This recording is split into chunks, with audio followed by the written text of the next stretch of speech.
नमस्कार मित्रांनो, स्वागत आहे तुमचं आपल्या या यूट्यूब चॅनलमध्ये. तुम्ही जर या चॅनलवर नवीन असाल तर सबस्क्राईब करायला विसरू नका. मित्रांनो, आज आपण बघणार आहोत वर्ग 12वा विषय मराठी यातील पाठ 12वा रंगरेषा व्यंगरेषा. मंगेश तेंडुलकर लिखित रंगरेषा व्यंगरेषा यातील स्वाध्याय, कृती, व्याकरण, स्वमत, अभिव्यक्ती हे सर्व एकाच ठिकाणी आपण पाहणार आहोत. चला तर मग सुरुवात करूयात. पहिल्या क्रमांकाची कृती आहे लेखकाने खालील गोष्टी कळण्यासाठी व्यंगचित्रात वापरलेली प्रतीके लिहा. आणि त्यामध्ये आहे पाठातील गोष्टी आणि प्रतीके. तर पाठामधील पहिली गोष्ट आहे चिमुरड्या मुलीचं डोकं, आणि त्यासाठी वापरण्यात आलेलं प्रतीक आहे नारळ. दुसरी गोष्ट आहे आई हे नातं, आणि त्यासाठी प्रतीक आहे ईश्वराचा अंश. 3 भर पावसातली छत्री, आणि ते प्रतीक आहे बाबा. त्यानंतर वळूया पुढच्या कृतीकडे. वैशिष्ट्ये लिहा. त्यातील पहिलं, लेखकाच्या मते व्यंगचित्रांची वैशिष्ट्ये, आणि ती वैशिष्ट्ये आहेत. पहिलं, व्यंगचित्र ही निशब्द भाषा आहे, तिथे शब्द नसतात. दुसरं, व्यंगचित्रातून एखादी सुंदर काव्यात्मक कल्पना व्यक्त करता येते. 3 व्यंगचित्रातून एखाद्या माणसाबद्दलची भावना शब्दातूनही व्यक्त करता येत नाही, इतक्या चांगल्या पद्धतीने व्यंगचित्रातून व्यक्त करता येते. चौथं, शब्दांहूनही मार्मिकता प्रभावी ही व्यंगचित्रातली असते. म्हणजे शब्दांहूनही प्रभावी मार्मिकता व्यंगचित्रामधून आपल्याला निदर्शनास येते. नंतरची कृती, व्यंगचित्रांच्या नव्या ट्रेंडची वैशिष्ट्ये, आणि ती वैशिष्ट्ये आहेत कमीत कमी रेषा, कमीत कमी तपशील, शब्दांशिवाय व्यंगचित्र, आणि जास्तीत जास्त आशय. पुढची कृती, व्यंगचित्राचे प्रदर्शन भरवलेली ठिकाणे, आणि ती ठिकाणे आहेत पुणे, गोवा, मुंबई, दिल्ली. समोर एक कृती दिलेली आहे, ती आहे प्रदर्शन पाहण्यासाठी आलेल्या कुटुंब प्रमुखाचा पेहराव, आणि त्या पेहरावाबद्दल सांगता येईल ते म्हणजे पांढऱ्या मिशा,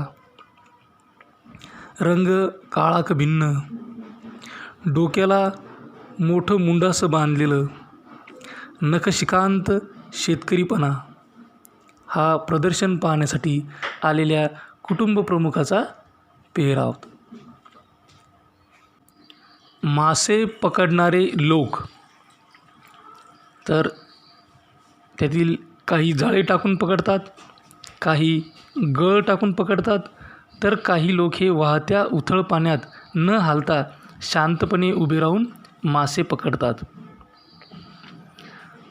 त्यासमोरचं आहे की लेखकाने सांगितलेल्या विचारांच्या पाठलागाचे परिणाम.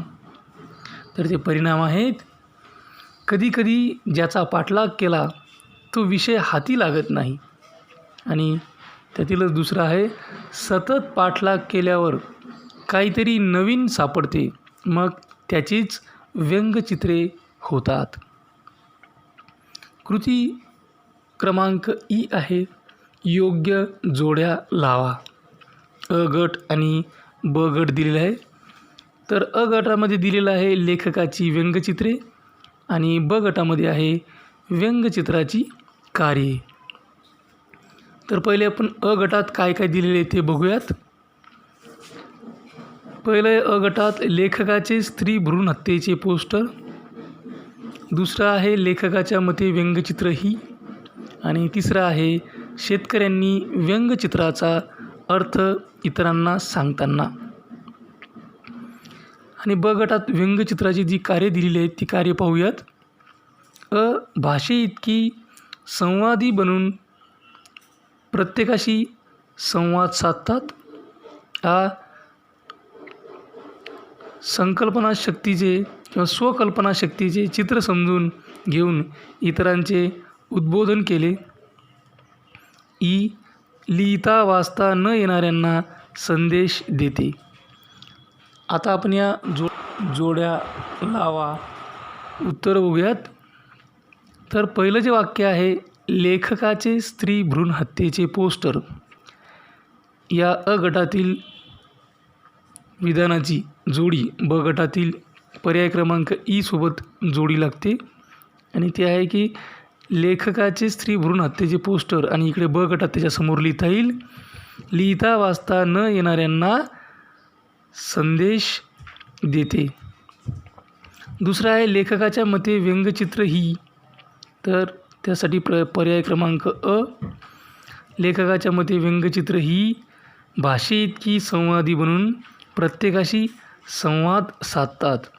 आणि तिसरं आहे शेतकऱ्यांनी व्यंगचित्राचा अर्थ इतरांना सांगताना आणि त्याच्यासमोर ब गटात पर्याय आ येईल आणि ते आहे स्वकल्पनाशक्तीचे चित्र समजून घेऊन इतरांचे उद्बोधन केले. कृती ई. लेखकाला लागू पडणाऱ्या समोर टिक अशी व न लागू पडणाऱ्या व्यक्ती वैशिष्ट्यांसमोर क्रॉस अशी खूण करा. आणि पहिलं दिलेलं आहे लेखकामध्ये जबरदस्त निरीक्षण शक्ती होती, तर यासमोर आपल्याला योग्य म्हणजे टिक अशी खूण करायची आहे. दुसरा आहे लेखकाच्या व्यंगचित्रांना सहजासहजी प्रसिद्धी मिळाली. यासमोर आपल्याला क्रॉस म्हणजे अयोग्य अशी खूण करायची आहे. तिसरा आहे लेखकामध्ये प्रयोगशीलता पुरेपूर भरलेली होती. योग्य अशी खूण करावी लागेल याच्यासमोर. चौथं विधान अपेक्षित उत्तर मिळेपर्यंत ते विचारांचा पाठलाग करत. याच्यासमोर पण योग्य अशी खूण करावी लागेल. पाचवं आहे व्यंगचित्रातला नवा ट्रेंड स्वीकारण्याची वृत्ती नव्हती, तर यासमोर क्रॉस म्हणजे अयोग्य अशी खूण करावी लागेल. सहावं आहे प्राप्त प्रसंगातून आणि भेटलेल्या व्यक्तीकडून शिकत राहण्याची वृत्ती होती, तर हे बरोबर आहे, तर योग्य अशी खूण करावी लागेल. सातवा आहे नवनिर्मिती क्षमता हा त्यांचा गुण होता. समोर टिक योग्य बरोबर अशी खूण करावी लागेल. आणि आठवं विधान आहे याच्यामध्ये इतरांच्या आधाराने पुढे जाण्याची त्यांची वृत्ती नव्हती, तर या ठिकाणी सुद्धा तुम्हाला योग्य अशी टिक करायची आहे.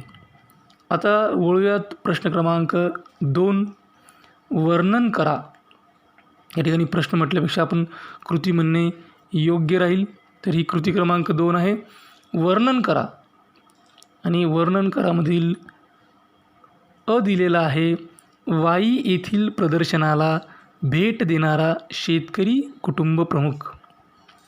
याचे उत्तर लिहिताना असं लिहावं लागेल वाईसारख्या छोट्या शहरामध्ये लोकमान्य वाचनालय येथे व्यंगचित्रांचं प्रदर्शन भरवलं होतं. खूप जुनी कौलारूची वास्तू होती. लेखक आणि लता शांतपणे खुर्चीवर बसले होते. एक शेतकरी कुटुंब ट्रॅक्टर ट्रॉलीने आले. त्यात एक नव्हे, 2 नव्हे, तर चक्क 20-22 माणसे प्रदर्शन पाहण्यासाठी आली होती. त्या कुटुंबातील कुटुंबप्रमुख हा वयाने जवळपास 70च्या आसपास होता. पांढऱ्या मिशा, रंग काळा क भिन्न म्हणजे काळा रंग, डोक्याला खूप मोठे मुंडासे बांधलेले आणि त्याच्यात नखशिकांत शेतकरीपणा होता. कुटुंबातील सर्वांना व्यंगचित्रे समजून सांगत होता. त्या घरातील सर्व लहान थोर व्यक्ती, मुलं सर्व या चित्रप्रदर्शनाचा आस्वाद घेण्यासाठी आले होते. हे दृश्य विलक्षण व दुर्मिळ होते. लेखकाच्या मनातली चित्र काढण्याची जी कल्पना आहे, या कुटुंब प्रमुखाला जाणवलेल्या चित्रातील लेखक समजून घेत होता. या प्रसंगातील अनौपचारिक शिक्षण लेखकांना मिळाले होते. त्यानंतर स्त्री भ्रूण हत्येबद्दल लेखकाने तयार केलेले पोस्टर, याच्याबद्दल लिहूयात. लेखक एका कार्यक्रमाला पाहुणे म्हणून गेले. त्यांना पुष्पगुच्छ व नारळ दिला गेला. तो नारळ त्यांनी टेबलावर ठेवला. एक बोलणारा व्यक्ती लेखकाबद्दल माहिती सांगत होता. तेव्हा लेखक टेबलावर ठेवलेल्या नारळाचे निरीक्षण करत बसले होते. त्या नारळात त्यांना चिमुरड्या मुलीचे डोके भासले. त्याच वेळेस त्यांना नारळावरून देवळासमोर दगडावर आपटून नारळ फोडतानाचा प्रसंग आठवला. कार्यक्रम संपला. लेखक घरी आले. रात्री 10 नंतर त्यांनी ड्रॉइंग पेपरवर एवढ्याच तपशिलांच्यानुसार, जो काही तपशील त्यांना मिळालेला होता तेवढ्या तपशिलांच्यानुसार त्यांनी स्त्री भ्रूण हत्येविरोधात एक पोस्टर तयार केले. त्या पोस्टरमध्ये एक पुरुष, त्याच्या हातात नारळात मुलीचे रूप भासावे म्हणून कानात डूल दाखवले. पुरुष हात वर करून नारळ खाली दगडावर फोडणार, तेवढ्यात एका तरुणाने त्या नारळ फोडणाऱ्या व्यक्तीचा हात अडवला, तो धरून ठेवला. चिमुरड्या मुलीची भ्रूणहत्या होऊ न देण्याचा निर्धार या चित्रातून व्यक्त झाला. लेखकाने आईविषयी रेखाटलेले काव्यात्मक चित्र. आईचं नातं हे जगातील एकमेव खरं व तेवढंच सुंदर नातं आहे. माणसामध्ये जर कुठे ईश्वराचा अंश असेल तर तो आईमध्ये दिसतो. लेखकांनी आईच्या प्रेममय हृदयस्पर्शी चित्र रेखाटले आहे. चित्रातील परिसरात वैशाखातला वणवा पेटला आहे. त्यात एक सुकलेलं झाड आहे. त्या झाडाला पान नाही. तिथले वातावरण अत्यंत भकास आहे. तरी पण त्या झाडावर एका पक्ष्याने घरटे बांधले आहे. या घरट्यात चोच वासून आकाशाकडे व्याकुळतेने बघणारी 3-4 पिले आहेत. अत्यंत हृदयद्रावक असे दृश्य आहे. त्या चित्रात आकाशात दूरवर ठिपक्या सारखी दिसणारे पक्षी या पाण्याच्या ढगाला चोचीत धरून जीवाच्या आकांताने घरट्याकडे ओढत नेत आहे. या चित्रात पक्षी आपल्या पिलांना वाचवण्यासाठी जीवापाड मेहनत, अत्यंत धडपड करीत आहे. अशी आईची अपार माया या चित्रामधून दिसते. त्यानंतर बघूयात व्याकरण. तर व्याकरणामध्ये दिलेला आहे, खालील वाक्यातील प्रयोग ओळखा. आणि पहिलं वाक्य आहे, या चित्रांचे स्रोत मला सापडतात. या वाक्याचा प्रयोग आहे कर्तरी प्रयोग. दुसरा आहे, हा संदेश मला पोहोचवता आला. हा संदेश मला पोहोचवता आला. या वाक्यातील प्रयोग आहे कर्मणी प्रयोग. तिसरं वाक्य आहे, त्यांनी ती 7-8 चित्रे पुन्हा चितारून दाखवली. या वाक्यामध्ये सुद्धा कर्मणी प्रयोग आहे. आणि चौथं वाक्य आहे प्रयोग ओळखण्यासाठी, आणि ते वाक्य आहे, मार्गदर्शन संपवून चहा मागवला. या वाक्यामध्ये सुद्धा कर्मणी प्रयोग आलेला आहे. खालील वाक्याचा प्रकार ओळखून सूचनेप्रमाणे पूर्ण करा. आणि त्यातील पहिलं आहे, अशी माणसं क्वचितच सापडतात.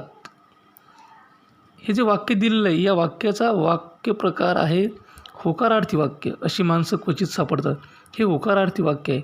आणि आपल्याला सूचना दिलेलं आहे की वरील वाक्याचं हे नकारार्थी करा. तर तसं करत असताना आपण लिहू शकतो की अशी माणसे बहुधा सापडत नाहीत. दुसरं वाक्य आहे, ती जुनी कौलारू वास्तू होती. हे वाक्य वाचल्यानंतर आपल्याला असं लक्षात येतं की हा जो वाक्यप्रकार आहे, हा वाक्यप्रकार आहे विधानार्थी वाक्य. आता या विधानार्थी वाक्याला उद्गारार्थी करायचं सांगितलं आहे. तर या वाक्याचं उद्गारार्थी करताना आपल्याला असं लिहिता येईल, किती जुनी कौलारू वास्तू होती ती. तिसरं वाक्य आहे, तुम्ही मला बोलू देणार आहात की नाही. हा वाक्यप्रकार आहे प्रश्नार्थी वाक्य. आणि आपल्याला सूचना दिली आहे की त्याचं आज्ञार्थी करा. तर ते आपल्याला लिहिता येईल की तुम्ही मला बोलू द्या. त्यानंतर ई बघूयात, समासाचे नाव व सामासिक शब्द यांच्या जोड्या जुळवून लिहा. तर समासाचे नाव आणि सामासिक शब्द. समासाचे नावामध्ये बघूयात की पहिला आहे तत्पुरुष समास, दुसरा अव्ययी भाव समास, तिसरा बहुव्रीही समास आणि चौथा द्वंद्व समास. सामासिक शब्द आहेत स्त्री पुरुष गुणदोष, हा महात्मा पंचधातू, ई प्रतिवर्षी आजन्म, ई लक्ष्मीकांत निर्धन. आता हे आहेत समासाचे नाव आणि सामासिक शब्द. आता आपण यांच्या जोड्या जुळूयात. तर पहिला जो शब्द किंवा पहिला जो समास आहे तो आहे तत्पुरुष समास. आणि या तत्पुरुष समासाचे जे सामासिक शब्द आहेत ते आहे महात्मा आणि पंचधातू. दुसरा आहे अव्ययी भाव समास आणि त्याचे सामासिक शब्द आहेत प्रतिवर्षी आजन्म. तिसरा बहुव्रीही समास आणि सामासिक शब्द लक्ष्मीकांत निर्धन. चौथा आहे द्वंद्व समास आणि सामासिक शब्द आहेत स्त्री पुरुष गुणदोष. त्यानंतर ई कंसात समासाची नावे दिली आहेत. खाली दिलेल्या सामासिक शब्दासमोर त्यापैकी योग्य समासाचे नाव लिहा. आणि कंसामध्ये दिलेले समास आहेत विभक्ती तत्पुरुष समास, कर्मधारयी समास, द्विगु समास, इतरेतर द्वंद्व समास, वैकल्पिक द्वंद्व समास आणि समाहार द्वंद्व समास. पहिला जो शब्द आहे सामासिक शब्द तो आहे चहा पाणी आणि याचा समास आहे योग्य समास आहे समाहार द्वंद्व समास. दुसरा आहे सद्गुरू. तर सद्गुरू या सामासिक शब्दाचा समास आहे कर्मधारयी समास. तिसरं सुईदोरा, इतरेतर द्वंद्व समास. चौथा शब्द आहे चौघडी. तर चौघडी या सामासिक शब्दाचा समास होतो द्विगु समास. पाचवा आहे कमी अधिक. कमी अधिक हा आहे वैकल्पिक द्वंद्व समास. आणि सहावा शब्द आहे सामासिक शब्द जलदुर्ग आणि याचा समास आहे विभक्ती तत्पुरुष समास. आता वळूयात स्वमताकडे. स्वमतामधील पहिलं दिलेलं आहे की एखादे व्यंगचित्र हे प्रत्यक्ष भाषेपेक्षा संवादाचं प्रभावी माध्यम असू शकते. या विधानाशी तुम्ही सहमत वा असहमत आहात ते सहकारण स्पष्ट करा. तर याचं उत्तर किंवा स्वमत असं लिहिता येईल की वरील विधानाशी मी सहमत आहे. भाषा आणि व्यंगचित्र ही दोन भिन्न माध्यमे आहेत. त्यांचे सादरीकरण भिन्न प्रकारचे असते आणि त्याचे परिणाम हे भिन्न असतात. आपण घर हा शब्द लिहितो तेव्हा शब्दाचा आकार पाहून किंवा घर या शब्दाच्या उच्चारातून जो ध्वनी निर्माण होतो तो ध्वनी ऐकून घराचा बोध होणार नाही. जर आपण घर हा शब्द मराठी भाषेत दिला तर तो मराठी समजणाऱ्यालाच त्याचा बोध होऊ शकतो. घर शब्दाच्या आकाराशी व उच्चाराशी घर ही वास्तू जोडली आहे. ज्याला त्याचे संकेत माहीत आहे त्याच्या लवकर लक्षात येऊ शकते. याउलट व्यंगचित्राचे असे असते की घराचे चित्र दाखवल्यावर ते जगातल्या कोणत्याही व्यक्तीला, कोणत्याही भाषेतल्या व्यक्तीला हे कळते. त्या चित्रातून त्याला तो बोध होतो, त्याच्या ते लवकर लक्षात येते. तिथे भाषेची आडकाठी येत नाही, देशाची सीमा आड येत नाही, सामाजिक सांस्कृतिक दर्जाचा संबंध येत नाही. चित्रातून थेट आशयाचे आकलन होते. म्हणून भाषेपेक्षा चित्र आशयाला लोकांपर्यंत पटकन व थेट पोहोचवते. चित्र व व्यंगचित्रात काही एक फरक आहे.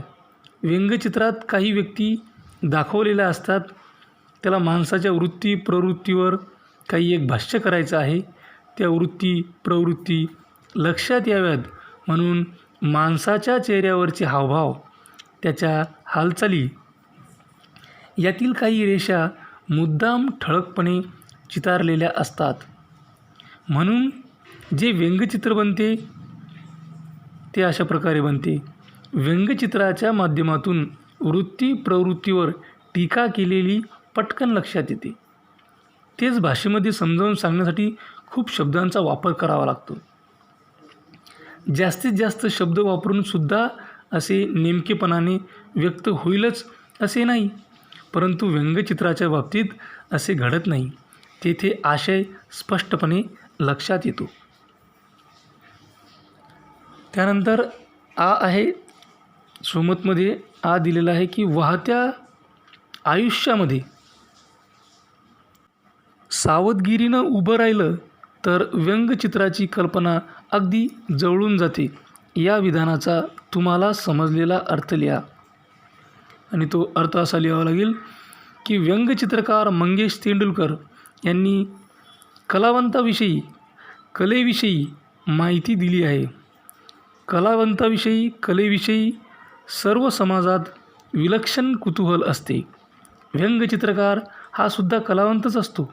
आपण दररोज वर्तमानपत्रामध्ये व्यंगकारांची चित्रे पाहत असतो. दररोज त्या चित्रांशी आपल्या गाठीबिटी होत असतात.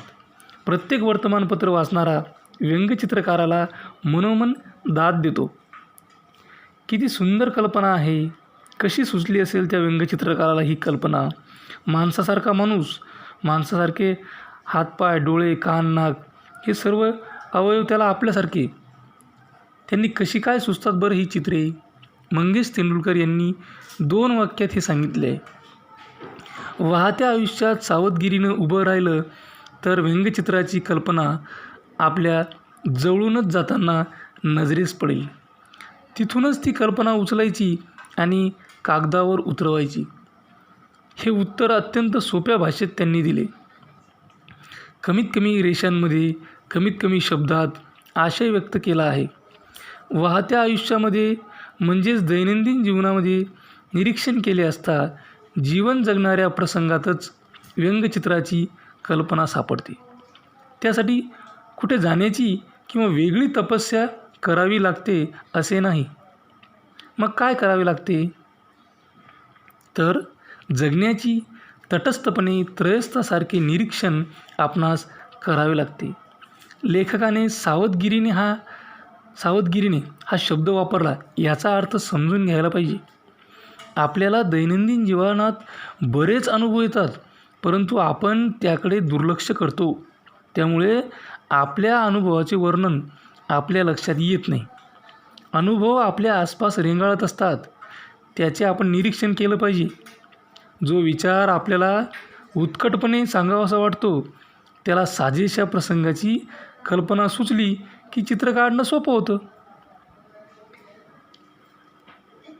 आता सोमत. त्यानंतर ई. लेखकाने व्यंगचित्रातून वडिलांना वाहिलेली श्रद्धांजली तुमच्या शब्दात लिहा. लेखक मंगेश तेंडुलकर हे अत्यंत मनस्वी वृत्तीचे होते. ते जे काम करायला घेत त्यावर उत्कट प्रेम दर्शवत. ते अत्यंत करारी बाण्याचे होते. ते कधीच ऐहिक सुख समृद्धीच्या मागे धावले नाहीत.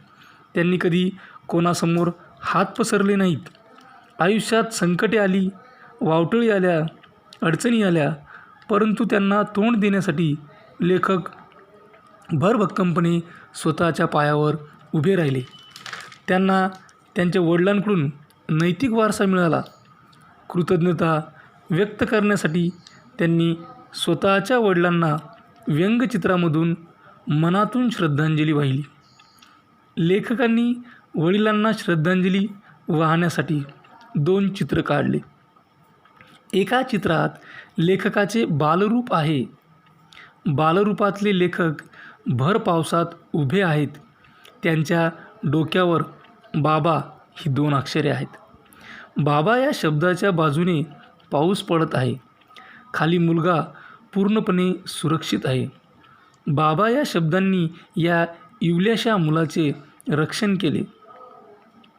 दुसऱ्या चित्रात लेखक सरत्या वयातले म्हणजे वयाच्या 75व्या वर्षात उभे आहेत. भर पावसात ते उभे आहेत. डोक्यावर बाबा शब्द नाही, तरीही पाऊस त्यांना न भिजवता त्यांच्या बाजूला पडत आहे. ते आता 75व्या वर्षीसुद्धा सुरक्षित आहेत. लेखकांना त्यांच्या बाबाकडून मिळालेला नैतिक वारसा त्यांच्या मृत्यूनंतर लेखकांना खूप मोठा आधार, आश्रय देतो. लेखकांनी वडिलांबद्दलची कृतज्ञता व्यंगचित्रातून व्यक्त केली आहे. इतकी उत्कट श्रद्धांजली क्वचितच कुणी आपल्या पित्याला वाहिली असेल. आता पाहूयात अभिव्यक्ती. अभिव्यक्तीमध्ये स्त्री भ्रूणहत्या एक अपराध याविषयी तुमचे विचार स्पष्ट करा. तर स्त्री भ्रूणहत्या एक अपराध, मी तर म्हणेन हा अपराधाच्या पलीकडे आहे. ते जणू एक पाप आहे. स्त्री भ्रूणहत्या हा अपराध नसून ते पाप आहे. व्यंगचित्रकार मंगेश तेंडुलकर यांनी रंगरेषा व्यंगरेषा या पाठाच्या आधारे स्त्री भ्रूणहत्या एक अपराध याविषयी व्यंगचित्रातून विचार स्पष्ट केले आहेत. आपला देश अंधश्रद्धेच्या पूर्णपणे आहारी गेलेला आहे. मागासलेल्या विचारांच्या दलदलीत पूर्णपणे बुडालेला आहे. त्यामुळे सामाजिक व सांस्कृतिक दुर्गुण निर्माण झाले आहेत. जुन्या दुष्ट, अन्यायकारक रूढी परंपरा निर्माण झाल्या आहेत. तसेच समाजविघातक व अन्यायकारक विचार रुजलेले आहेत. स्त्री पुरुष असमानता, समाजात स्त्रियांना दुय्यम, कनिष्ठ स्थान व पुरुष श्रेष्ठ अशी लोकांची धारणा झालेली आहे. आपल्या समाजात मुलाला वंशाचा दिवा समजतात, तर मुलगी म्हणजे परक्याचं धन अशी समजूत झालेली आहे. मुलगी घरात जन्मणे हे अशुभ मानलं जातं आपल्या समाजामध्ये. मुलगी जन्मली तर आपण पूर्वीच्या जन्मात काहीतरी पाप केलं असा विचार लोकांच्या मनात येतात. आणि मुलगा जन्माला यावा यासाठी आईवडील उपास तापास नवस हे करत असतात. तर मुलगी होणार त्या अगोदरच तिला गर्भातच मारलं जातं. तिला गर्भात मारण्यामागं तिचे आईवडील त्याबरोबरच डॉक्टरसुद्धा कारणीभूत असतात. आणि हे सर्व या सुशिक्षित आणि सुसंस्कृत समाजामध्ये आपल्याला घडताना दिसते. मुलगी जन्माला येण्यापूर्वी तिला गर्भात मारणे म्हणजे तिचा खून करणेच नाही का? ही खूप भीषण घटना आहे आणि तेवढंच हे भीषण वास्तवसुद्धा आहे. पण हे व्यक्तीच्या मृत्यूपुरते थांबत नाही, तर संपूर्ण मानवजात यामुळे धोक्यात येते. म्हणून जर आपण या लोकसंख्येचा विचार केला तर असंच जर स्त्री भ्रूणहत्या होत राहिली तर एक दिवस आपल्याला मुली किंवा स्त्रिया ह्या बघायलासुद्धा मिळणार नाहीत. आणि सर्वच या सृष्टीचं हे जे बॅलेन्स आहे, सर्व सृष्टीचा जो समतोल आहे, हा समतोल ढासळेल, तो नाहीसा होईल आणि सृष्टी नष्ट झाल्याशिवाय राहणार नाही. म्हणून या घटनेवर विचार करणं फार महत्त्वाचं आहे, फार गरजेचं आहे. आज आपण बघतो की इलेक्ट्रॉनिक मीडिया, वर्तमानपत्र, नाटक, चित्रपट या माध्यमांमधून समाजातील या ज्या दुष्ट, अन्यायकारक रूढी परंपरा यांचा नायनाट करण्यासाठी पावले उचलली जात आहेत. स्त्री भ्रूण हत्येच्या समस्येवर बऱ्याचशा मालिकांमधून, नाटकांमधून जनजागृती होत आहे. आपण जसं पाहतो की आपण म्हणतो की मुलगा हा वंशाचा दिवा आहे, तर मुलीसाठी तर तेच आहे की मुलापेक्षा मुलगी बरी, प्रकाश देते दोन्ही घरी. हे समाज मनामध्ये रुजवणं, त्यांच्या मनावर हे बिंबवणं खूप आवश्यक आहे. की आपण पाहतो की मुली ह्या जगल्या पाहिजे, त्या शिकल्या पाहिजे, जेणेकरून या समाजाला एक कलाटणी देण्याचं काम त्या या ठिकाणी करतील. जर मुली किंवा स्त्री भ्रूण हत्या अशाच होत राहिल्या तर उद्या तुमच्या मुलाला जन्म देण्यासाठी स्त्रिया राहणार नाहीत आणि त्यावेळेस आपल्याला या गोष्टीचं गांभीर्य कळल्यावर त्याचा काही फायदाही होणार नाही, तेव्हा ती वेळ निघून गेलेली असेल. त्यानंतर आईचं नातं सगळ्या जगातलं एकमेव खरं आणि सुंदर नातं आहे. या वाक्यातील आशय सौंदर्य उलगडून दाखवा. तर रंगरेषा व्यंगरेषा या पाठाच्या माध्यमातून व्यंगचित्रकार मंगेश तेंडुलकर यांनी आपल्या व्यंगचित्रांच्या माध्यमातून आईचे आपल्या मुलाबद्दलचे प्रेम किंवा त्यांचं असलेलं प्रेमळ नातं हे स्पष्ट करून दिलेलं आहे किंवा दाखवलेलं आहे. की आपण पाहतो की आईचं नातं हे सगळ्या जगातील एकमेव खरं आणि सुंदर नातं आहे.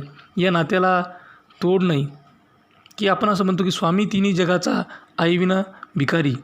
म्हणजे जर आई नसेल आणि तुमच्याकडं सर्व संपत्ती, सर्व ऐश्वर, पैसा अडका असेल, पण आईच जर तुमच्याकडे नसेल तर तुम्ही भिकाऱ्यापेक्षा कमी प्रतीचे आहात असं समजलं जातं. आईला देवाची उपमा दिलेली आहे आणि असं म्हटलेलं की आईसारखे दैवत साऱ्या जगतात नाही. आपण एक ती कथा ऐकलेली असेल की एक वेळेस एक मुलगा आपल्या आईला तिचं हृदय मागतो आणि आई कोणत्याही प्रकारचा संकोच न करता आपलं हृदय आपल्या मुलाला देते आणि ज्यावेळेस तो पडतो त्यावेळेस तिला त्याची काळजी वाटते. म्हणजे आई मेल्यानंतरसुद्धा आपल्या मुलाची किती काळजी करते हे आपल्याला यातून लक्षात येतं. की आपण बघतो की लहानपणापासून तर मोठा होईपर्यंत आपलं जे दुःख असते ते आपल्या आईचं दुःख असते. जरी एखाद्या लहान मुलाला या जखम झाली असेल तर त्याच्या यातना त्याच्या आईला होत असतात. इकडं मुलाला दुःख झालं तर तिकडं आई रडते. त्यामुळे हे आई नावाची ही जी व्यक्तिरेखा आहे ही ईश्वराची एक वेगळीच लीला आहे. हे वेगळंच एक क्रिएशन आहे, वेगळीच एक निर्मिती आहे ईश्वराची. आणि त्यामुळं आईसाठी